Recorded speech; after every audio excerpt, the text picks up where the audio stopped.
Hello everyone, welcome back to my YouTube channel. And आज की video में हम लोग स्टार्ट करने वाले अपना नेक्स्ट चैप्टर एवोल्यूशन चैप्टर से पहले हमने पूरा चैप्टर जो कंप्लीट करा है वो है जेनेटिक्स वाला जो चैप्टर है हमारा इनहेरिटेंस वाला। ठीक है, वो चैप्टर हम लोगों ने already principles of inheritance and variation पूरा चैप्टर पार्ट्स में डला हुआ है। सारे अराउंड 20 से 25 पार्ट्स हैं, वो सारे पार्ट्स हमने कवर किए हैं और 25 पार्ट्स में हमने पूरे चैप्टर को कंप्लीट किया है डेली अपलोड करके। इस तरीके से हम इवोल्यूशन चैप्टर को भी कंप्लीट करेंगे। So let us start. सबसे पहले हमें ये चीज़ पता होनी चाहिए कि इवोल्यूशन क्या होता है। कुछ इस तरीके का स्ट्रक्चर आपको यहाँ पर दे रखा है, तो ये हमें समझना ज़रूरी है कि इवोल्यूशन क्या है। इवोल्यूशन एक रैंडम चेंज है, मतलब जो जनरेशंस टू जनरेशंस देखने को मिलता है और हल्का चेंज होते होते बहुत स्लाइट चेंजेस देखने को मिलते हैं एक जनरेशन के अंदर। सपोज करो ये था पहले एक जनरेशन का फेस इस तरीके का था, फिर उसके अंदर एक नोज आई, ठीक है, वो नोज थोड़ा सा शेप चेंज करके आई नेक्स्ट जनरेशन के अंदर, फिर इस जनरेशन के अंदर ये नोज के साथ साथ माउथ आया। तो इस तरीके से लग रहा है कि ये जनरेशन जो है इस वाली से आई है।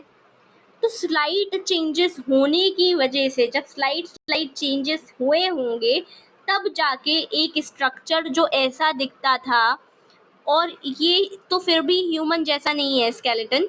जब ह्यूमन का स्केलेटन, ये तो इसी का ही स्केलेटन दे रखा है, ठीक है, बट जो ह्यूमंस का देखोगे तो ये ऑलमोस्ट सिमिलर टू दिस होगा, बट सेवरल चेंजेस आए होंगे विद टाइम, जिसकी वजह से इवोल्यूशन आया होगा। इवोल्यूशन एक रैंडम चेंज है, कभी भी किसी भी स्ट्रक्चर में हल्का सा चेंज आएगा, स्लाइड चेंज आएगा, इसी को इवोल्यूशन बोला गया।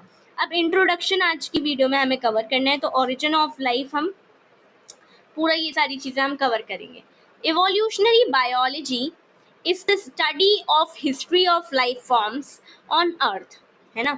What exactly is evolution? To understand the evolution term आपको चेंजेस पढ़ने पड़ेंगे फ्लोरा एंड फाउना में that have occurred over millions of years ago, ठीक है, on earth. We must have an understanding of the context of origin of life, life किस तरीके से originate हुई, दैट इज एवोल्यूशन कैसे हुआ अर्थ में, अर्थ में चेंजेस कैसे आए, स्टार्स में कैसे चेंजेस आए, indeed of the universe itself, universe के बारे में भी हम पढ़ेंगे। What follows is the longest of all the construed and conjectured stories, क्या स्टोरीज है behind all this origin of life and universe के लिए, ये सारी चीज़ों के लिए क्या स्टोरीज बनी।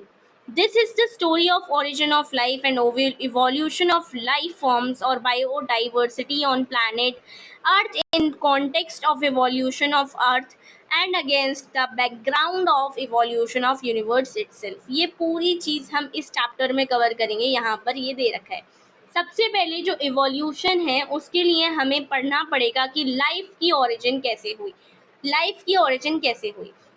जब हम स्टार्स को देखते हैं on a clear night sky, we are in way looking back in time. कैसे ये चीज़ बोल सकते हैं कि स्टार्स को हम अगर देख रहे हैं तो ये हम प्रेजेंट स्टार्स को नहीं देख रहे हैं, ये हम पास्ट स्टार्स को देख रहे हैं।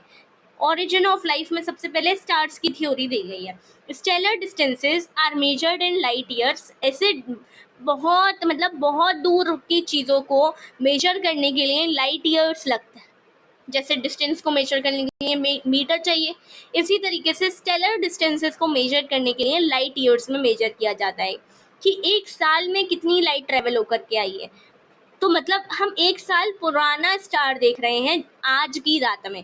तो that is what we see today is an object whose emitted light started its journey millions of years back and from trillions of kilometre away and reaching our eyes now. तो कह रहा है कि स्टार्स की जो light है, जो हम शुरुआत, जो अब इसी रात हम देख रहे हैं, वो मिलियंस ऑफ ईयर पुरानी लाइट है, जो हमें तभी तो इतनी डिम लाइट देखने को मिलती है स्टार की, इतनी छोटी सी, इतना छोटा होल सा देखने को मिलता है लाइट का। क्यों? क्योंकि वो बहुत ज़्यादा ट्रिलियंस ऑफ किलोमीटर्स चलकर आई है एंड ट्रैवल करके आई है। बेसिकली ट्रैवलिंग में उसकी लाइट डिम होती गई एंड देन आज वो मिलियंस ऑफ ईयर्स बाद हमें दिखाई दे रही है, ठीक है। However when we see objects in our immediate surroundings we see them instantly and hence in the present time.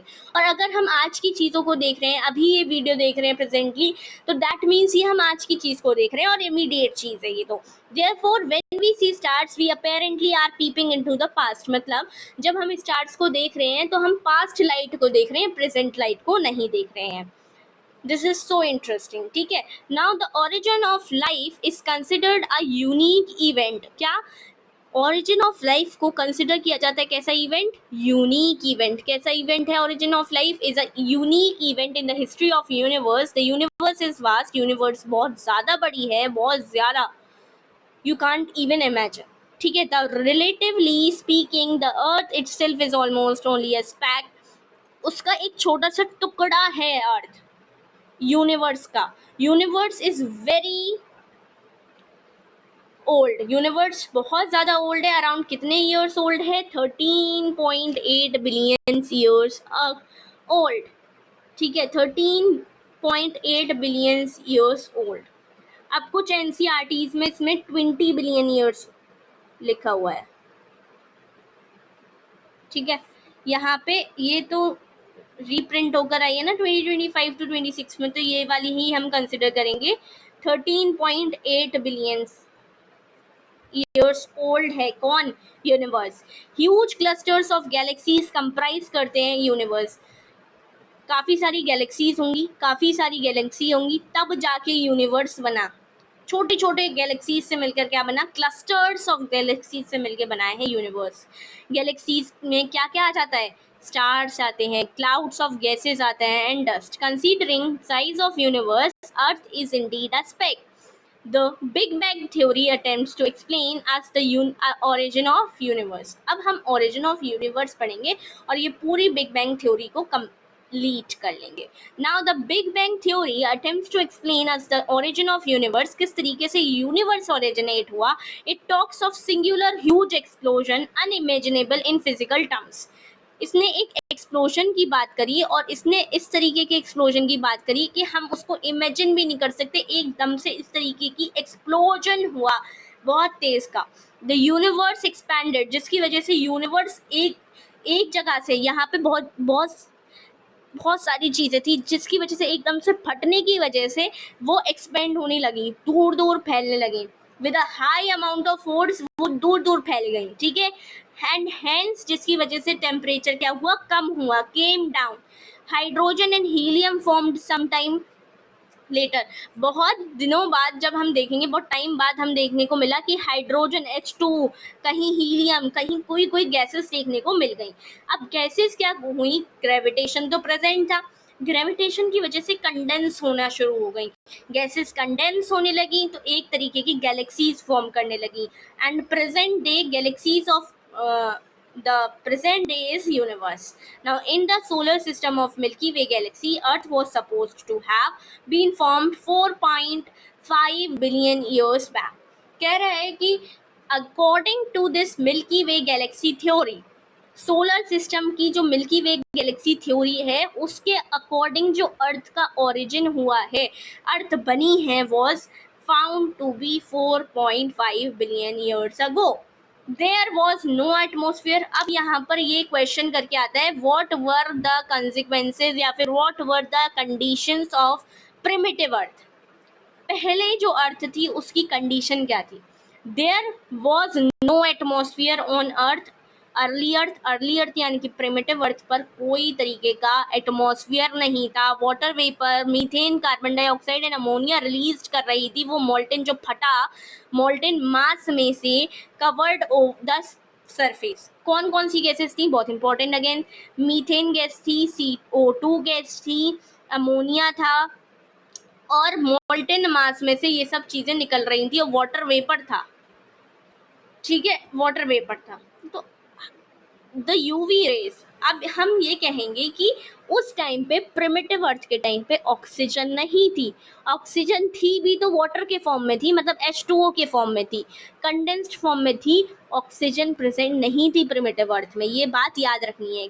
तो यूवी रेज जो पड़ती थी from the sun broke up water molecules, hydrogen और ऑक्सीजन को तोड़ दिया करती थी, मतलब वाटर मॉलिक्यूल्स में से हाइड्रोजन को अलग, O2 को अलग। अब आप कहोगे कि O2 तो प्रेजेंट है, इसका मतलब जब वो टूट जाता होगा तो O2 कहाँ चला जाता था?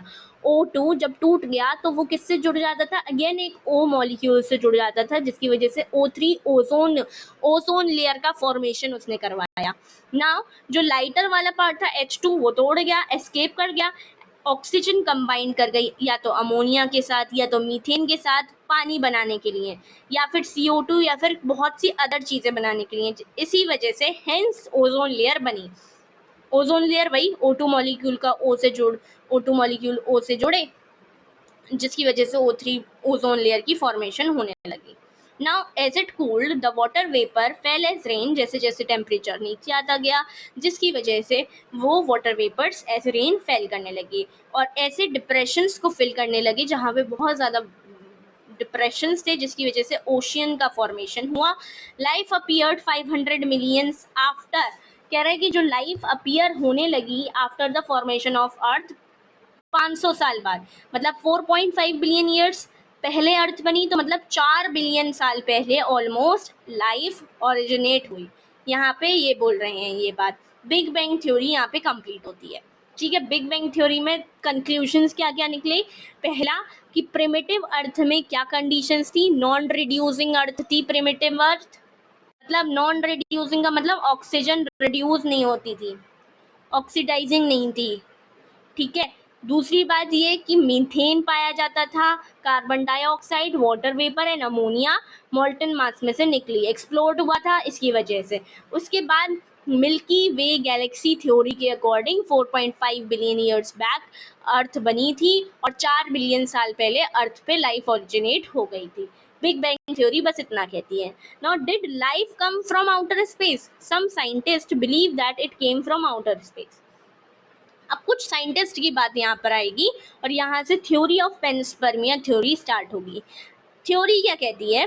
Early Greek thinkers thought units of life called spores, unit of life spores कहा या स्पर्म्स कह लो, ये इसको बोला गया स्पोर्स या सीड कह लो। यूनिट ऑफ लाइफ क्या? जिससे और लाइफ ओरिजिनेट हो, जैसे सीड से और लाइफ ओरिजिनेट हो रही है, तो ये यूनिट ऑफ लाइफ जो कि स्पोर्ट्स कहलाई गई, उन्हीं ग्रीक साइंटिस्ट के जरिए, थिंकर्स के जरिए were transferred to different planets including earth. वो क्या हुआ? ये ही units of life, unit of life थी, सपोज करो स्पोर्ट्स, ये स्पोर्ट्स थे, ये स्पोर्ट्स ट्रैवल करे, मतलब ये ट्रांसफर करा दी गए अलग अलग प्लैनेट्स में, और यहीं से क्या हुआ? Panspermia is still a favourite idea for some astronomers, इसी से लाइफ ओरिजिनेट हुए। ये साइंटिस्ट की थिंकिंग थी कि स्पोर्स डेवलप हुए होंगे, यूनिट्स ऑफ लाइफ आई होंगी, इसमें आई, इसमें आई, इस प्लेनेट में आई, इस प्लेनेट में आई, जिसकी वजह से आज भी इस थ्योरी को लोग मानते हैं, कुछ एस्ट्रोनॉमर्स मानते हैं। For a long time, it was also believed that life came out of decaying and rotting matter like straw, mud, etc. इसी को spontaneous generation की थ्योरी कहा गया। बहुत समय तक, बहुत टाइम तक ये सोचा गया कि जो ये लाइफ आई है ना, ये नॉन लिविंग चीज़ों से आई है, मतलब डेड एंड डिके से आई है। नॉन लिविंग भी नहीं बोला, डेड एंड डिके से आई है, मतलब कोई चीज़ मर गई है, उसी सड़ी गली चीज़ से क्या आ गई है? नई लाइफ ओरिजिनेट हो गई है। इसी को स्पॉन्टेनियस बोल दिया, मतलब अपने आप खुद ब खुद जनरेट होने वाली ऑर्गेनिज्म खुद ही जनरेट होने लगे। इसका मतलब ये था कि स्ट्रॉ या मड से क्या आने लगे? रेट आने लगे, रेट डेवलप होने लगे। तो ये कोई काम की थ्योरी नहीं थी ना। लुइस पास्चर ने इस थ्योरी को केयरफुली एग्जामिन किया और अपना खुद का कंक्लूजन निकाला। पहले तो Louis Pasteur by carefully experimentation demonstrated that life comes only from pre existing life. Life कोई ऐसी मरी हुई गली हुई चीज़ों से नहीं आती, डेड डिके चीज़ों से नहीं आती, प्री एग्जिस्टिंग लाइफ से आती है, लुइस पास्चर ने बोला। He showed that in pre sterilised flask, साफ सुथरे फ्लास्क में उन्होंने लिखा उन्होंने 2 फ्लास्क लिए, एक प्री स्टेरिलाइज्ड, दोनों प्री स्टेरिलाइज्ड थे, मतलब साफ सुथरे थे. Life did not come from killed yeast, while in another flask open to air new living organisms arose from killed yeast. इन्होंने स्वान नेक एक्सपेरिमेंट किया लुइस पास्चर ने. लुइस पास्चर ने देखा कुछ इस तरीके से बनाएंगे हम. लुइस पास्चर ने देखा डायरेक्टली जब एयर का कांटेक्ट हुआ तो नई लाइफ अराइज होने लगी अंदर नई लाइफ बनने लगी. मतलब बाहर से कुछ एयर मिली होगी, कुछ प्रोटीन्स मिले होंगे, कुछ ना कुछ तो ऐसा मिला इन्हें कि जिससे लाइफ ओरिजिनेट होने लगी. दूसरी चीज में इन्होंने किल्ड ईस्ट डाली, लेकिन एयर नहीं जा पा रही थी, यहीं पर कंडेंस हो जा रही थी, तो जिसकी वजह से कोई लाइफ फॉर्म यहाँ पर नहीं देखने को मिला. यही लुइस पास्चर ने कंक्लूड किया कि नई लाइफ जो है प्री एग्जिस्टिंग लाइफ से ही आ रही है. Thus, spontaneous generation theory was dismissed once and for all. हमेशा के लिए डिसमिस कर दी गई spontaneous theory. However, this did not answer how the first life came on earth. अभी भी ये चीज नहीं बताई गई कि पहली लाइफ कैसे आई. इसने सिर्फ लुइस पास्चर ने इतना बताया कि जो पहली लाइफ आई होगी वो प्री एग्जिस्टिंग लाइफ से आई होगी. नाउ ओपेरिन जो रशिया के थे and Haldane of England proposed that first form of life could have come from pre existing non living organic molecules. क्या कि नई जो लाइफ आई होगी वो पक्का लुइस पास्चर की बात को लिया और स्पॉन्टेनियस थ्योरी को लिया, मिला दिया, और ओपेरिन और हेल्डन ने ये बात बोली कि प्री एग्जिस्टिंग लाइफ से आई है, जो लुइस पास्चर ने बोला. और जो उन्होंने बोला, क्या नाम है, स्पॉन्टेनियस वालों ने, कि नॉन लिविंग से आई है. सिर्फ इसना स्पॉन्टेनियस वालों ने ये बोला था ना, नॉन लिविंग डेड डिके से आई है, लेकिन इसने बोला नॉन लिविंग ऑर्गेनिक मॉलिक्यूल से आई है. ये ओपेरिन और हेल्डन ने बोला. क्या बोला कि दैट लाइफ जो है प्री एग्जिस्टिंग से नॉन लिविंग ऑर्गेनिक मॉलिक्यूल से आई है, दैट इज जो कि आरएनए, प्रोटीन, इन सब से आई है. That formation of life was preceded by chemical evolution. फिर एक थ्योरी ऑफ केमिकल इवोल्यूशन जो इन लोगों ने दी, केमिकली ओपेरिन और हेल्डन ने, ये थ्योरी आज मानी जाती है. मतलब ये बोलती है कि केमिकल इवोल्यूशन की वजह से ही क्या हुआ है, केमिकल इवोल्यूशन की वजह से ही फॉर्मेशन हुआ डाइवर्स ऑर्गेनिक मॉलिक्यूल्स का, किससे हुआ, इनऑर्गेनिक से ऑर्गेनिक बने, ऑर्गेनिक की वजह से ही काफी सारे प्रोटीन्स बने.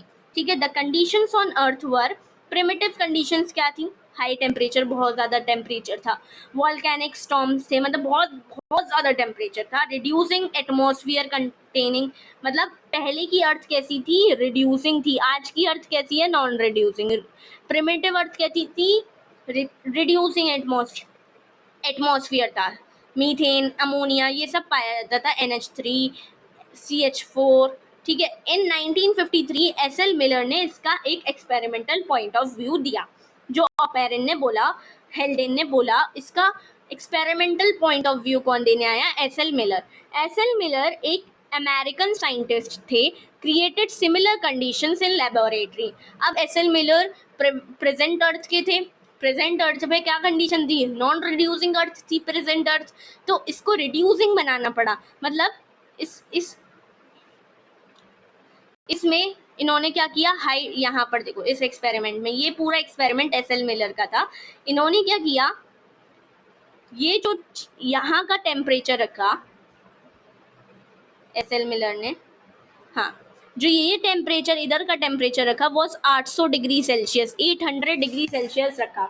नाउ इसको हम समझेंगे. He observe formation of amino acids. इन्होंने अमाइनो एसिड्स का फॉर्मेशन ऑब्जर्व किया. Similar experiments other observe formation of sugars. अब देखो यहाँ पे क्या हुआ, यहाँ पे इलेक्ट्रोड्स थे, इन्होंने स्पार्क डिस्चार्ज किया, इसके अंदर गैसेस थी, कौन कौन सी, जो प्रिमिटिव अर्थ में थी, वो गैसेस डाली गई. वाटर, यहाँ पर कंडेंसर लगाया गया, वाटर की ड्रॉपलेट्स यहाँ आई, और यहाँ पर बॉइलिंग वाटर, यहाँ पे बॉईल किया गया पानी को. ठीक है. नाउ ये एक्सपेरिमेंट पूरा इस तरीके से चलता रहा, और आई थिंक 18 डेज बाद उन्होंने ऑब्जर्व किया कि यहाँ पे ग्लाइसिन, एस्पार्टिक एसिड, एलेनिन, ये सारी चीज़ों का फॉर्मेशन होना शुरू हो गया, जिसकी वजह से इन्होंने एनालाइज किया कि ये चीज़ जो है ट्रू है. SL मिलर ने इसको ट्रू बताया. SL मिलर के बाद काफ़ी और साइंटिस्ट आए कि इनकी थ्योरी को एनालाइज किया जाए और अच्छे से, तो दूसरों ने भी ऑब्जर्व किया कि फॉर्मेशन होने लगा शुगर्स का, नाइट्रोजनस बेस का, पिगमेंट्स का और फैट्स का.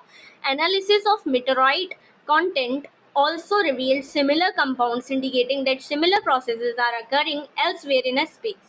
With this limited evidence, the first part of life conjectured story, that is chemical evolution, was more or less accepted. मतलब सारी थ्योरीज में जो बेस्ट थ्योरी थी केमिकल थ्योरी, और इसी को माना जाता है आज तक. We have no idea about how the first self replicating metabolic capsule of life arose, कि जिसकी वजह से रेप्लिकेशन होने लगा. तो हमें ये चीज़ नहीं पता अभी तक. हमें कोई आइडिया नहीं है कि सेल्फ रेप्लिकेटिंग चीज़ कहाँ से आई, सेल्फ रेप्लिकेट कैसे होते गए. अगर पहली लाइफ फॉर्म का हमने पता लगा लिया, बट हमें ये नहीं पता कि रेप्लिकेट कैसे हुआ वो. ठीक है. Now the first non cellular form of life around 3 billion साल पहले आई, और जो पहली सेल्यूलर फॉर्म ऑफ लाइफ थी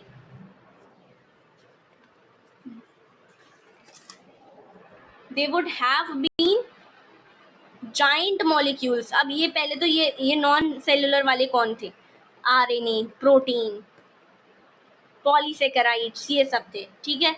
now these capsules reproduced their molecule. Perhaps first cellular form of life did not possibly originate till about 200 million years ago.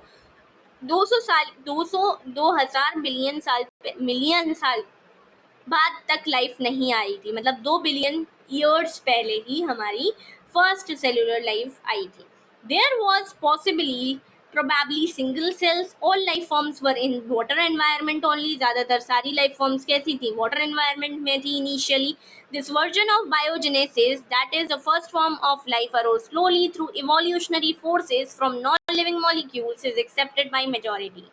However, once formed, how the first cellular form of life have evolved into the complex of biodiversity of today is a fascinating story that we will be discussing below. आज की theory evolution of life forms a theory, वो हमें आज next video में complete करनी है. वो बहुत इंटरेस्टिंग थ्योरी है. विद दिस ये इंट्रोडक्शन पोर्शन हमने कंप्लीट किया 3 पेजेस का. नेक्स्ट हमें यहाँ से स्टार्ट करना है evolution of life forms next video में.